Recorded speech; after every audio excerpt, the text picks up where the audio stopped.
কিছু কিছু ব্যাপার আছে যেগুলোতে রোজা ভাঙে না, কিন্তু আমাদের মধ্যে ব্যাপক সংশয় তৈরি হয়, কনফিউশন তৈরি হয় যে আসলে কি রোজাটা ভাঙলো কিনা। সেগুলো কি আমরা এবার সেগুলো শুনবো। 3 নম্বর সাব পয়েন্টটা তো ক্লিয়ার যে কিছু কিছু কাজ আছে যেগুলো করলে আসলে রোজা ভাঙে না। Things or actions that don't invalidate the fast, এটা আপনার রোজা ভাঙবে না। সেগুলো কি? এক নম্বর হচ্ছে ভুল করে যদি কেউ খায়, যেটা আমাদের আগের পয়েন্টে আমি ক্লিয়ার করে দিয়েছি, অথবা জোর করে যদি কাউকে খাওয়ানো হয়, তার রোজা ভাঙবে না। এটা আপনারা ইতিমধ্যে জেনেছেন। একটা হাদিস শুনে সহিহ বুখারী, রাসূল সাল্লাল্লাহু আলাইহি ওয়াসাল্লাম বলেছেন, মান নাসিয়া ওয়া হুয়া সাইম ফাআকালা আও শারিবা, রোজা অবস্থায় কেউ যদি ভুল করে খেয়ে ফেলে, ফালিউতিম্মা সাওমা, সেজন্য তার রোজা পূর্ণ করে, তার রোজা ভেঙে গেছে মনে করে সেজন্য খাওয়া শুরু না করে, সেজন্য রোজা পূর্ণ করে। কারণ ফাইন্নামা আতআমাহুল্লাহু ওয়া সাকা, কারণ আল্লাহই তাকে খাইয়েছে, আল্লাহই তাকে পান করিয়েছে। কিন্তু ভুল করে খেয়ে ফেলছেন, এটা তো আপনার হাতে ছিল না। তাহলে ভুল করে খেলে তার রোজা ভাঙবে না, কাজা কাফারা কিছুই লাগবে না, জাস্ট ইউ কন্টিনিউ ইউর সিয়াম। ওকে। 2 নাম্বার হচ্ছে, এটা বিবাহিতদের জন্য, যেহেতু most of the audience are 18+, কোনো অসুবিধা নাই। আর ইসলামে কথাগুলো আসলে বাঁচতে হলে জানতে হবে না। সেটা হচ্ছে, আমরা শুনেছি যে বিবাহিতরা ফিজিক্যাল ইন্টারকোর্স যদি করে, দেহ থেকে সিমেন আউট হলে রোজা ভেঙে যায়, কিন্তু স্বাভাবিক মেলামেশাতে রোজা ভাঙে না। কিস করা, হাগ করা হাজবেন্ড ওয়াইফের মধ্যে, এই যে সখ্যতা, এই ব্যাপারগুলো যদি দিনের বেলায় ঘটে, এতে রোজা ভাঙে না। ব্যাপারটা বুঝতে পেরেছেন না সবাই? একটা দলিল শোনেন। আমাদের আয়েশা রাদিয়াল্লাহু তাআলা আনহা বলেন, কানা নবী সাল্লাল্লাহু আলাইহি ওয়াসাল্লাম ইয়াকাব্বিলু ওয়া হুয়া সাইম, রমাদানের রোজা অবস্থায় তিনি আমাদেরকে কিস করতেন, ওয়া ইউবাশিরু, আমাদেরকে হাগ করতেন, ওয়া হুয়া সাইম, রোজা অবস্থায়। এতে রোজার কোনো সমস্যা হতো না। তবে এটা রিকমেন্ডেড না। স্বামী স্ত্রীর একান্ত মেলামেশা দিনের বেলা রিকমেন্ডেড না, কারণ এটা থেকে সে সেক্সুয়ালি এক্সাইটমেন্টের দিকে চলে যেতে পারে। ফলে ভুল করে সে এমন কাজ করে ফেলতে পারে যেটাতে তার রোজাটাই ভেঙে যাবে। আর ইচ্ছা করে রোজা ভাঙলে কি করতে হয়? কাজাও কাফারাও, খবর আছে না? সেজন্য এটা খেয়াল রাখতে হবে। 3 নাম্বার, এটাকে আরবিতে বলে আল ইহতিলাম, ওয়েট ড্রিম, বাংলায় বলে স্বপ্ন দোষ। ঘুমের মধ্যে এমন কিছু দেখলেন, ফলে আপনার সিমেন আউট হলো, আপনার রোজা ভাঙবে না। কারণ এটা কি ইচ্ছা করে করছেন আপনি? এটা কার হাতে? আল্লাহর হাতে। এতে রোজা ভাঙে না। শুধু আপনি ঘুম থেকে উঠে ফরজ গোসলটা করে নিলেই হবে। প্রিয় ভাইরা, মুসলিম কমিউনিটির ভাইরা, কথা কি বুঝতে পারতেছেন? আচ্ছা। 4 নাম্বার হচ্ছে ব্লাড টেস্ট। অনেকে বলে যে হুজুর ব্লাড টেস্ট করা যাবে কিনা রমাদানে? ব্লাড টেস্ট করা যাবে। ব্লাড টেস্ট করলে রোজা ভাঙে না। এটা খুবই জরুরি একটা মাসালা, প্রায় আমাদের লাগে। 1-2 সিরিঞ্জ ব্লাড নিলে ভাঙে না। তবে যদি অনেক বেশি অ্যামাউন্টের ব্লাড নেয়, এতে যদি আপনি ক্লান্ত হয়ে পড়েন, সেক্ষেত্রে আপনি রোজা ভাঙতে পারবেন, পরে কাজা করলে হবে। 5 নাম্বার হচ্ছে অনিচ্ছাকৃত বমি। এটা আমি আগেও ক্লিয়ার করেছি যে ইচ্ছাকৃত বমি করলে রোজা ভাঙে, কিন্তু অনিচ্ছাকৃত যদি বমি চলে আসছে, ভমিটিং হচ্ছে, আমার রোজা ভাঙবে না। 6 নম্বরে নোজ ব্লিডিং, নাক দিয়ে অনেকে রক্ত পড়ে না, নাক দিয়ে রক্ত ঝরলে মানুষের রোজা ভাঙে না, আনলেস যদি অনেক বেশি অ্যামাউন্টের হয়, আপনি ক্লান্ত হয়ে পড়েন, তখন তো আপনি রোজা ভাঙতে পারবেন। 7 নাম্বার, রোজা রেখে দাঁত ফেলতে পারবো কিনা? জি, রোজা রেখে আপনি আপনার দাঁতকে রিমুভ করতে পারবেন, খুব বেশি যাতে রক্ত বের না হয় সেটা আপনি খেয়াল রাখবেন। দাঁত ফেললে যে রক্ত বের হয়, এতে রোজা ভাঙে না। 8 নম্বর পয়েন্টটা খুবই গুরুত্বপূর্ণ, এটা খেয়াল করে শুনতে হবে। কান দুইটা খরগোশের কানের মতো খাড়া করে শুনেন, খুব মনোযোগ দিয়ে। 8 নম্বরটা হচ্ছে ইনজেকশন। রোজা রেখে ইনজেকশন দেওয়া যাবে কিনা? কিছু কিছু ইনজেকশন দেওয়া যাবে, কিছু কিছু দেওয়া যাবে না। কোনগুলো দেওয়া যাবে না? এনার্জেটিক ইনজেকশন দেওয়া যাবে না। যে ইনজেকশনে ফুড সাপ্লিমেন্টারি আছে, যেটার মধ্যে নিউট্রিশন ভ্যালু আছে, এই ইনজেকশন গুলো দেওয়া যাবে না। এমনও ইনজেকশন আছে যেটা দিলে 7 দিন আপনার আর খাওয়া লাগবে না, একেবারে তরতা যাবে। এরকম ইনজেকশন দেওয়া যাবে? তো আপনি সিস্টেম করে খাইলেন কেমন যেন, তাই না? আপনি অন্য ওয়েতে দেহে এনার্জি ইনপুট করলেন, এটা করলে রোজা ভেঙে যাবে। তাহলে food supplementary injection, nutrition value আছে এরকম injection, energetic injection, energy boost up করে এরকম ইনজেকশন দিলে রোজা ভেঙে যায়, এগুলো দেওয়া যাবে না। কিন্তু পেইন কিলার যে ইনজেকশন গুলো আছে, এটা দিতে পারবেন। পেইন কিলার ইনজেকশন দিতে পারবেন, অ্যান্টিবায়োটিক ইনজেকশন দিতে পারবেন, অ্যানেস্থেটিক ইনজেকশন দিতে পারবেন, এই জাতীয় মেডিকেশন ইনজেকশন গুলো দিতে পারবেন। কোভিডের যে ইনজেকশন, এগুলো আপনি দিতে পারবেন। এগুলোতে রোজা ভাঙে না, কারণ এগুলোতে আপনার স্টোমাকে কিছু পৌঁছেও না, আপনাকে শক্তিবর্ধক কিছু দেহে প্রবেশও করাচ্ছে না, আপনার এনার্জিও বাড়ে না। আপনার এনার্জি বাড়ে না, আপনার নিউট্রিশন ভ্যালু অ্যাড হয় না, আপনার স্টোমাকে কিছু পৌঁছে না, এই জাতীয় সব ইনজেকশন দেওয়া যায়। ইনজেকশনের পয়েন্টটা ক্লিয়ার? 9 নম্বরে কিছু কমন ব্যাপার আছে। এই কমন জিনিসগুলো আমাদের মনের মধ্যে প্রায় প্রশ্ন জাগে যে এগুলো করা যাবে কি যাবে না, এগুলো ক্লিয়ার করি। এর মধ্যে 1 নম্বর হচ্ছে টুথপেস্ট। রোজা রেখে টুথপেস্ট দিয়ে ব্রাশ করা যাবে কিনা, বলেন যাবে কি যাবে না? যাবে, কে কে হাত তুলুন তো দেখি। হ্যাঁ, মাত্র 1 জন, 2 জন, 3 জন, 4 জন, 5 জন, 6 জন, দল ভারী হচ্ছে আস্তে আস্তে। হ্যাঁ, টুথপেস্ট দিয়ে ব্রাশ করা যাবে কি যাবে না? যাবে মাত্র 5 জন। আর যাবে না কয়জন দেখি?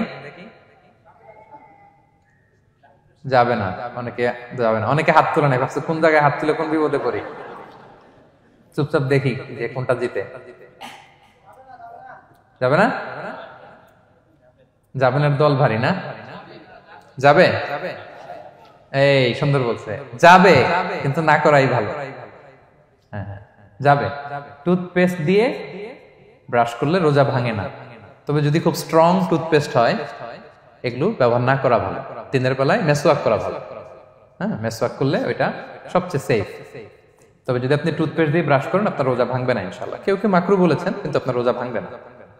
মাউথ ওয়াশ সেম, যাবে, কিন্তু রেকমেন্ডেড না।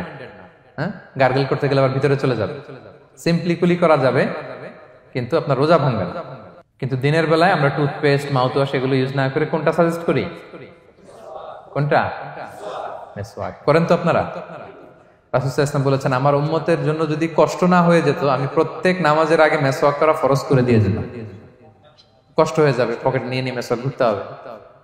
এবং রাসূল সাল্লাল্লাহু আলাইহি ওয়াসাল্লাম মৃত্যুর আগে ওনার হাতে যে জিনিসটা রেখে উনি শেষ নিঃশ্বাস ত্যাগ করেছেন সেটা হচ্ছে মেসওয়াক। উনি অত্যন্ত অসুস্থ, প্রচন্ড জ্বরে কাতরাচ্ছেন। তখন দেখলেন যে ওনার শ্যালক আব্দুর রহমান রাদিয়াল্লাহু তাআলা আনহু উনি মেসওয়াক করতেছেন, তো উনি ফেল করে তাকায় আছেন, বলতে পারতেছেন না আমাকে দাও। আম্মা জান আয়েশা বুঝতে পারলেন যে রাসূল মনে হয় চাচ্ছেন, তো উনি এটা নিয়ে এসে নিজে চাবালেন। রাসূল ইসলাম চাবায় যে নরম করবেন এই শক্তিটাও গায়ে নাই। আম্মা জান নিজে চাবিয়ে রাসূল ইসলামের হাতে দিলেন, রাসূল ইসলাম মেসওয়াক করলেন। এই মেসওয়াক করার কিছুক্ষণ পরে তিনি ইন্তেকাল করলেন। আরবাউন মিন সুনানিল মুরসালিন, 4টা সুন্নাত, এটা সব নবীদের মধ্যে ছিল। এর মধ্যে একটা হচ্ছে আসওয়াক, মেসওয়াক। মেসওয়াক করবেন তো আপনারা? আচ্ছা। এরপর রোজা রেখে আতর দেয়া যাবে, কোনো সমস্যা নাই। পারফিউম দেয়া যাবে, সমস্যা নেই। আই ড্রপ দেয়া যাবে, চোখে ড্রপ দেয়া যাবে, আইলাইনার দেয়া যাবে, কাজল দেয়া যাবে, এগুলোতে রোজা ভাঙে না। এরপরে ডায়াবেটিক পেশেন্ট যারা আছে তারা ইনসুলিন দিতে পারবেন, এত রোজা ভাঙে না। এটা আমাদের লাগে না, আমাদের অনেক মুরব্বীদের দিতে হয়, আমাদের আব্বা আম্মাদের। তো এটা আপনারা জেনে গেলেন, ইনসুলিন দিলে রোজা ভাঙে না। এরপরে 10 নম্বর খুব মজার একটা পয়েন্ট, খাবারের যদি লবণ চেক করা হয় এতে রোজা ভাঙে না।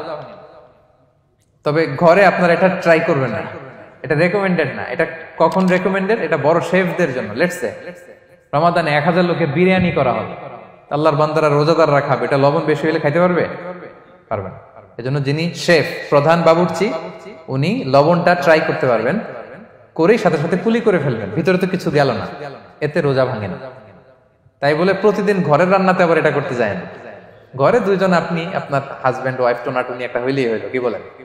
লবণ বেশি হবে কম হবে, কিন্তু বড় প্রোগ্রাম, অনেক রোজাদাররা একসাথে ইফতারি করবে, এটা তো লবণাক্ত হইলে খাওয়া যাবে না। তো সেক্ষেত্রে শেফ যদি জাস্ট জিব্বা দিয়ে লবণটা একটু ট্রাই করে নেয় যে অ্যাড করতে হবে না, ঠিক আছে, সাথে সাথে কুলি করে ফেলে, রোজা ভাঙবে না। দলিল কি? দলিল হচ্ছে কাঁচা ডালের মেসওয়াক। রাসূল সাল্লাল্লাহু আলাইহি ওয়াসাল্লাম কাঁচা ডালের জাইতুনের মেসওয়াক দিয়ে তিনি সেওয়াক দিয়ে মেসওয়াক করতেন। তো কাঁচা জাইতুনের আপনারা মেসওয়াক করছেন, এটা কিন্তু অনেক লবণাক্ত, সল্টি, এটার মধ্যে একটা ঝাঁঝালো ভাব আছে। তো এটা আপনার জিহ্বায় লাগলে কি রোজা ভেঙে যায়? ভাঙে না। এবং আপনি যদি সমুদ্র অঞ্চলে সফর করেন, সমুদ্রে লেটস সে 1 মাসের, আমাদের এই যে বাংলাদেশে তো এখন এই কি বলে প্রায় 7 লক্ষ টাকা করে দিছে আমাদের হাজিদের জন্য, হজ করতে হলে প্রায় 7 লক্ষ টাকা লাগবে। তো এরকম ঘোষণাও দেখলাম যে নেক্সট ইয়ার থেকে সমুদ্র পথে যাওয়া যাবে কম খরচে। তো কেউ যদি এমন হয় সমুদ্রের সফরে দীর্ঘ সময়, আপনি ওযু করবেন কি দিয়ে? সাগরের পানি দিয়ে। তো সাগরের পানি কেমন?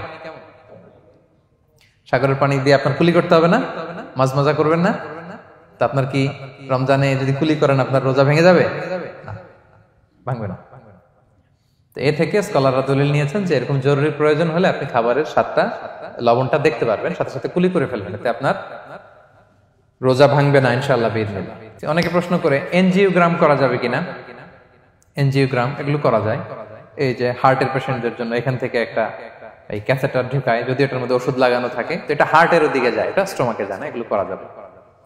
তাহলে এই বিষয়গুলো অলমোস্ট মুত্তাফাক আলাই, মানে সর্বসম্মতিক্রমে এতে আপনার রোজা ভাঙবে না ইনশাআল্লাহ বিইذনিল্লাহ। এই পয়েন্টটা ক্লিয়ার না? ক্লিয়ার। এবার কিছু ডিসপিউটেড মাসআলা আছে, মানে যেগুলোর ব্যাপারে ইখতিলাফ আছে, কোন কোন স্কলারদের মধ্যে ভাঙবে ভাঙবে না, এটা আমি একটু ক্লিয়ার করি। এর মধ্যে এক নম্বর হচ্ছে ইনহেলার। অ্যাজমার পেশেন্ট যারা আছে, অ্যাজমা অনেকের দেয়া লাগে না ইনহেলার। ইনহেলার যদি পাফার ইনহেলার হয়, পাফার ইনহেলার যেটা দিয়ে শুধু বাতাস যায়, অক্সিজেন যায়, এটা রোজা ভাঙে না। এটা কি করে না? রোজা ভাঙে না। পাফার ইনহেলার যেটাতে অক্সিজেন পাস করে, রোজা ভাঙবে না। কিন্তু যদি ভ্যাপোরাইজেশন হয়, অথবা একটা আছে DPI, dry powder inhaler, punch করলে একটা পাউডার সহ ভিতরে যায়, অ্যাজমাটা কমায় দেয়, ওই পাউডার দিয়ে করলে কিন্তু রোজা ভেঙে যাবে। ভ্যাপোরাইজেশন হলে বা ডিপিআই ইনহেলার হলে আপনার রোজা ভেঙে যাবে। ইনহেলার ক্লিয়ার তো সবার কাছে? আচ্ছা, এরপরে যাই সামনে। সাপোসিটরি বুঝেন তো না? ডুশ বলে, প্রচন্ড জ্বর কমে না, তখন ডাক্তার বলে যে পায়ু পথে, অ্যানাল পিল বলে এগুলাকে, পায়ু পথে এটাকে ইনপুট দিতে হয়। এই সাপোসিটরি এটা একটা ডিসপিউটেড মাসালা। হানাফি স্কুল অফ থটে রোজা ভেঙে যায়। আমরা যেহেতু বেশিরভাগ হানাফি স্কুল ফলো করি, হানাফি মাযহাব, তো আমরা এটাই সাজেস্ট করি সাপোসিটরি না দেওয়া। তবে অন্যান্য স্কলারদের মতে রোজা ভাঙবে না, বিশেষ করে ইবনে তাইমিয়া আলাইহি রাহমার মতে রোজা ভাঙবে না। এখানে প্রসঙ্গ যেটা হচ্ছে, সাপোসিটরি সাধারণত দিতে হয় ইমার্জেন্সি পিরিয়ডে। কি বলেন? জ্বর আর কমে না, কঠিন অবস্থা, তো ওই অবস্থায় তো রোজা এমনি ভাঙা যায়। প্রচন্ড অসুস্থ হলে ভাঙা যায় না রোজা? ভাঙা যায়। তো আপনি রোজা ভাঙবেন, পরে কাজা করে ফেলবেন, সাপোসিটরি দিবেন, অসুবিধা নেই। আচ্ছা, এয়ার ড্রপ, কানের যে ড্রপ আছে, এটার মডার্ন স্কলারদের মতে, যে ফিক একাডেমি গুলো আছে, এদের মতে রোজা ভাঙবে না, কিন্তু হানাফি স্কলারদের মতে রোজা ভেঙে যাবে। তো আমরা সাজেস্ট করি এটা আপনি না দেন, আগে পরে দেন। 3 নাম্বার, হার্টের পেশেন্টদের একটা ওষুধ দিতে হয়, এটাকে নাইট্রোগ্লিসারিন ট্যাবলেট বলে, জিহ্বার নিচে দেয়, দেওয়ার সাথে সাথে বডি এটা অ্যাবজর্ব করে ফেলে, ওষুধটা থাকে না জিহ্বার নিচে। জিহ্বার নিচে এটাকে প্লেস করলে সাথে সাথে এটা বডি অ্যাবজর্ব করে, এখানে আবার পাম্প শুরু হয়ে যায়। তো হার্ট অ্যাটাক করলে এটা দেয়। আধুনিক যে ফিক একাডেমি গুলো আছে তাদের মতে রোজা ভাঙবে না, কিন্তু হানাফি স্কুল অফ থটে তাদের মতে যেহেতু সম্ভাবনা আছে কিছু চলে যেতে পারে, যদিও যায় না, হানাফি মাযহাব হচ্ছে খুব ইহতিয়াত অবলম্বন করে, অত্যন্ত বেশি সাবধানতা অবলম্বন করে। কিন্তু মডার্ন ফিক একাডেমি গুলো তাদের মতে হার্ট পেশেন্টদের জন্য নাইট্রোগ্লিসারিন ট্যাবলেট যদি জিহ্বার নিচে রাখেন রোজা ভাঙবে না। হিজামা, কাপিং, হিজামা চিনেন তো? হ্যাঁ, হিজামা করছেন কেউ এখানে? আপনি করছেন, আর কেউ? অনেকে করছে দেখি মাশাআল্লাহ। এটা এখন অনেক পপুলার হচ্ছে, রাসূল সাল্লাল্লাহু আলাইহি ওয়াসাল্লাম কিন্তু করতেন। এখন দেখবেন যে অনেক বড় বড় সেলিব্রিটিরা, অ্যাথলেটরাও করে। এরকম কাপিং এর টিউব আছে, পিঠে একটু কেটে ওটাকে লাগায় দেয়, আস্তে করে এই রক্তগুলো বের করে ফেলে, ব্যথা ট্যাথা, পেইন টেন এগুলো কমে যায়। এখন কিন্তু এটার অনেক প্রচলন বেড়েছে। হানাফি স্কুল অফ থটে হিজামাতে রোজা ভাঙে না, অন্যান্য স্কুল অফ থটে ভাঙে। তো হিজামা তো ইমার্জেন্সি কিছু না, আমার দিনের বেলায় কেন রমজান মাসে হিজামা করা লাগবে, আমি ইফতারের পরে হিজামা করলাম। আচ্ছা, ব্লাড ডোনেশন করলে রোজা ভাঙবে কিনা? এক ব্যাগ যে রক্ত নেয়, ভাঙবে কিনা? হাম্বালি মাযহাব অনুযায়ী ভেঙে যায়, হানাফি মাযহাব অনুযায়ী ভাঙে না। আমরা হানাফি স্কুল ফলো করি, সো আপনি ব্লাড ডোনেট করতে পারবেন, ভাঙবে না। তবে অনেক ব্লাড ডোনেট করার কারণে যদি আপনি অসুস্থ হয়ে যান, দুর্বল, ওই অসুস্থতার কারণে আপনি ভাঙতে পারবেন। তবে এটা রেকমেন্ডেড, যদি ব্লাডের কারণে মুমূর্ষু রোগীর জীবন যায় অবস্থা, তখন অবশ্যই আপনি ব্লাড ডোনেশন করবেন, যাতে করে একজন মুমূর্ষু রোগী জীবন ফিরে পায়। তো এই পয়েন্টটা তো ক্লিয়ার না সবার? তো এই ছিল সম্মানিত সুধী কিছু মৌলিক বিষয় যেগুলো করলে আমাদের রোজা ভাঙে না। Be a part of our vision. Do listen and share the khair.